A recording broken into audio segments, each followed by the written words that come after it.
அழகுமதியோட மனசை சுரேஷ் புரிஞ்சுக்கிட்டது உங்களுக்கும் பிடிச்சிருந்தா இந்த வீடியோவுக்கு லைக் பண்ணிட்டு வாங்க நாளைக்கான ப்ரோமோக்கான ப்ரிடிக்ஷன் என்னன்னு பார்க்கலாம். சுரேஷ் மறுநாள் காலையில டியூட்டிக்கு போறதுக்காக யூனிஃபார்ம் மாட்டிக்கிட்டு வெளியில கிளம்பி வர்றாரு. டிஃபன் ரெடி, சாப்பிட்டு போலாம் சுரேஷ் அப்படின்னு அங்க மலரும் கூப்பிடுறா. ராகவன், ராஜலட்சுமி எல்லாருமே சாப்பிட போறாங்க. அந்த சமயம் யூனிஃபார்ம் போட்டுட்டு கீழே சுரேஷ் உட்கார போக ராகவன் சொல்றாரு, ஏப்பா சுரேஷு, எதுக்கு நீட்டாக அயன் பண்ண பேண்ட் ஷர்ட்டை போட்டுட்டு கீழே உட்காந்து எழுந்து கசங்கி மேலேயே வந்து உட்காருவா அப்படின்னு சொல்ல, உடனே ஆமாம் சுரேஷு, உனக்கு எல்லாம் நான் மேலேயே பரிமாறுறேன், வா டேபிளில் உட்காந்துக்கோ அப்படின்னு சொல்கிறாங்க. கரெக்டாக அழகுமதிக்கு ஃபோன் வர அதை அட்டன் பண்ணி பேசுகிறதுக்காக போயிடுறாங்க.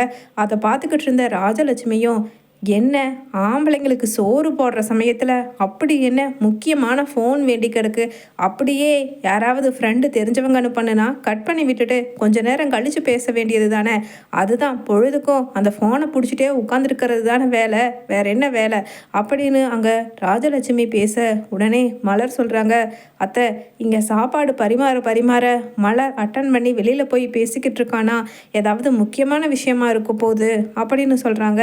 ஆமாம், 5-6 முக்கியமான விஷயம். சரி, ஆமாம் இட்லிக்கு என்ன புதினா சட்னி அரைக்கலையா அப்படின்னு கேட்டுட்டு, சரி அந்த சாம்பாரையே எப்போ பார்த்தாலும் வச்சிடுறது, எடுத்து ஊற்று அப்படின்னு அங்கே வாங்கி சாப்பிட்றாங்க. அதே சமயம் திரும்பி மதி வர்றாங்க. வந்து உங்களுக்கு என்ன வைக்கட்டும் அப்படின்னு கேட்க, நீ ஒன்றும் வைக்க வேண்டாம், நாங்கள் எல்லாரும் சாப்பிட்டே முடிச்சாச்சு. ஆமாம் யார் ஃபோனில் அப்படின்னு கேட்குறாங்க. ராஜலட்சுமியும் முகத்தில் ரொம்ப சந்தோஷமாக எக்ஸைட்மெண்ட்டாக உள்ள அப்படியே முகம்லாம் செவந்து போய் பேச ஆரம்பிக்கிறாங்க அழகுமதி. நான் நேற்று இன்டர்வியூக்கு போனேன்ல, அங்கேருந்து தான் கால் ஃபர் பண்ணியிருந்தாங்க, நான் செலக்ட் ஆகிட்டேன், இன்றைக்கே வந்து சர்டிஃபிகேட்ஸ் எல்லாம் வெரிஃபை பண்ணுறதுக்கான எல்லாத்தையுமே முடிச்சுட்டு போயிருங்கன்னு சொல்லி கூப்பிட்டாங்க அப்படின்னு சொல்ல, உடனே ராஜலட்சுமி சொல்கிறாங்க, அது என்ன ஒரே நாள், இன்னைக்கு காலையில் சொல்லி இன்றைக்கே போக முடியுமா அப்படின்னு.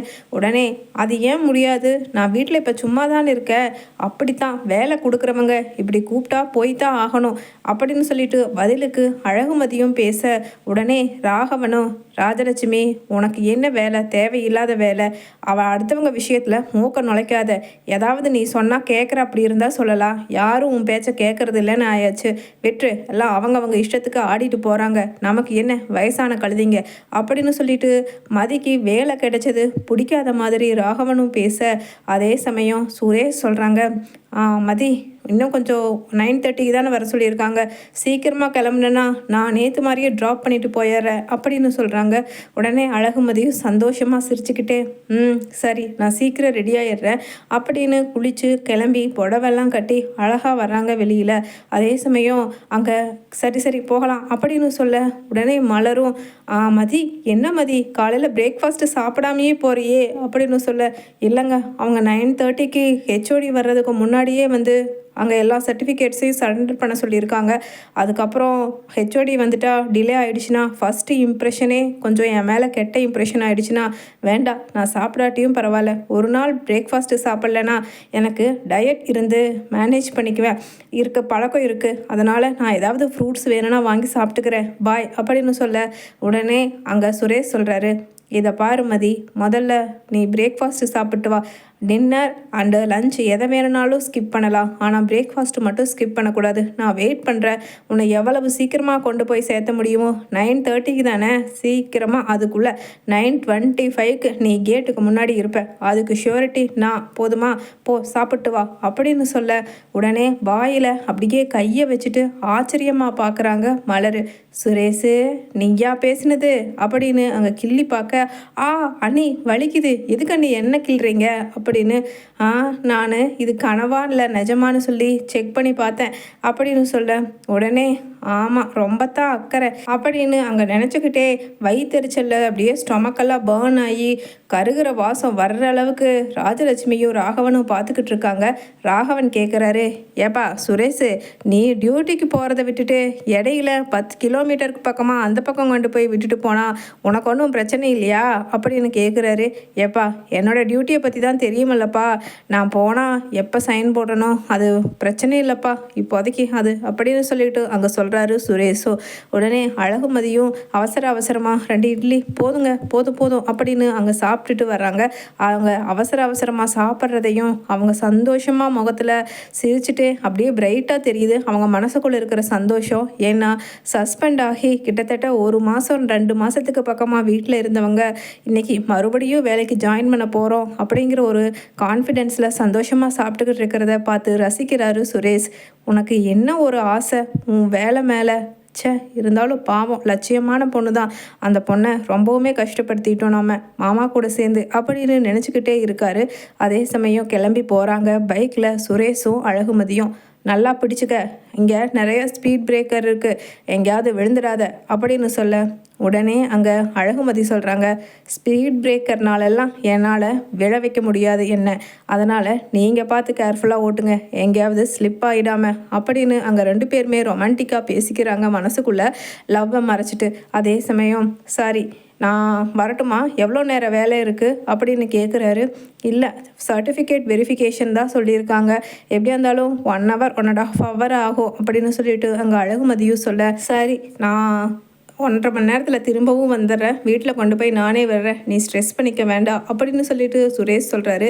இல்லை உங்களோட டியூட்டி உங்களுக்கு முக்கியம், அதை பாருங்கள் அப்படின்னு சொல்கிறாங்க அழகுமதியும். உடனே சுரேஷோ சரி நான் கிளம்புறேன், பார்த்து ஆட்டோ பிடிச்சிட்டு பத்திரமா போய் சேரு அப்படின்னு அங்கே கிளம்பி போயிடுறாரு.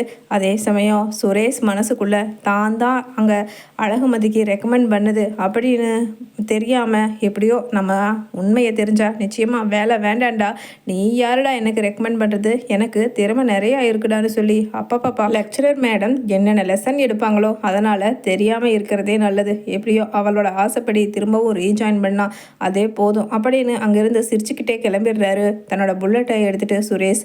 அதே சமயம் அழகுமதியும் உள்ளே போகிறாங்க. அங்கே உள்ளே போன அழகுமதிக்கு, ஹேய் வாங்கம்மா வாங்க, நீங்கள் தானே நேற்று சுரேஷோட மிஸ்ஸஸ் அழகுமதி அப்படின்னு சொல்ல, மேம் அப்படின்னு கேட்குறாங்க.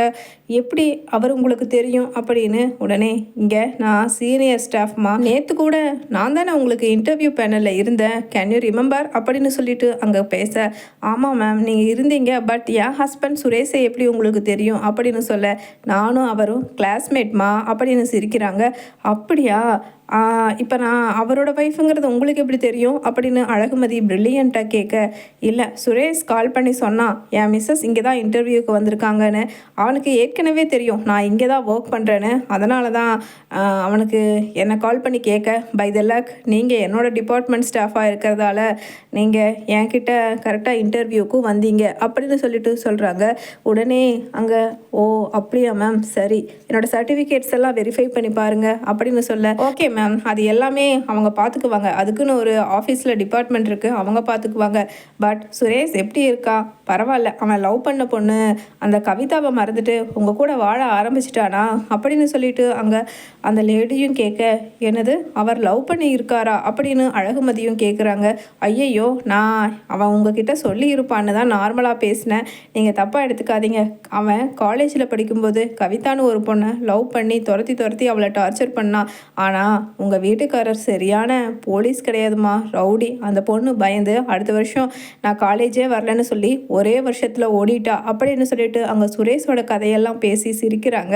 உடனே அழகுமதியும், நானே பயந்துட்டேங்க, உண்மையிலேயே லவ் பண்ணியிருப்பாரோன்னு சொல்லி அங்கே சுரேஷ் மேலே தான் வச்சிருக்கிற லவ்வை தனக்கும் சுரேஷுக்கும் இடையில இன்னொரு பொண்ணு இருந்திருக்க கூடாதுன்னு யூஸ்வலாக எல்லா பொண்ணுங்களும் நினைக்கிற மாதிரி அந்த லவ் அண்ட் அஃபெக்ஷனை அங்கே கிளியர் பண்ணிக்கிறாங்க சிரிச்சுக்கிட்டே சந்தோஷமாக மதி.